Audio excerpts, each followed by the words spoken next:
আমরা শুনেছি ইনি শিমুল ভূঁইয়ার সেকেন্ড ইনকাম। আপনারা তার কাছ থেকে কোনো বিশেষ তথ্য পেয়েছেন কিনা? এবং আমরা শুনছি এমপি আনার যখন খুন হয়েছে তখন উনি ইন্ডিয়ায় ছিলেন এবং ইন্ডিয়ান মোবাইল নাম্বার ব্যবহার করতেন। তাকে কি ঢাকায় হস্তান্তর করা হবে কিনা?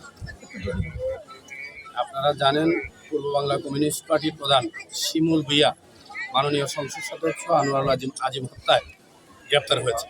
আর আমরা তারই second command in chief Saiful Alam ওরফে সাইফুল মেম্বার বা ওরফে আলম মেম্বার হিসাবেই কিন্তু আপনারা সবাই চিনেন। এবং সে তো নটোরিয়াস টাইপের। আপনারা জানেন যশোরে যে 3টি চাঞ্চল্যকর হত্যা হয়েছে গত 3 বছরে, একটি হচ্ছে রকিবুল ইসলাম হত্যা মামলা, একটি সুব্রত মণ্ডল, 2টি অভয়নগর, আরেকটি হচ্ছে মনিরামপুরে যুবলীগ নেতা প্রভাষক উদয় শঙ্কর বিশ্বাস। এই অভয়নগরের রকিবুল হত্যা এবং সুব্রত মণ্ডল হত্যা মামলার সে চার্জশিটভুক্ত আসামি। উদয় শঙ্কর হত্যা মামলারও কিন্তু সে আসামি। সে ওই উদয় শঙ্কর হত্যার পর থেকেই সে ইন্ডিয়াতে পলাতক ছিল। গত 20 তারিখ চোরাই পথে ইন্ডিয়া থেকে সে এখানে এসছে। তারপরে চারশা থেকে আমাদের ডিবি পুলিশ তাকে গ্রেপ্তার করেছে। আমরা তারা জিজ্ঞাসাবাদ করছি, আমাদের মামলা আমরা জিজ্ঞাসাবাদ করছি। যেহেতু শিমুল ভূঁইয়া আনোয়ারুল আজিম মাননীয় সংসদ সদস্য হত্যা মামলায় সে গ্রেপ্তার হয়েছে, তার সেকেন্ড কমান্ড ইন চিফ, আমরা এই বিষয়টি তদন্ত করে দেখছি, খতিয়ে দেখছি।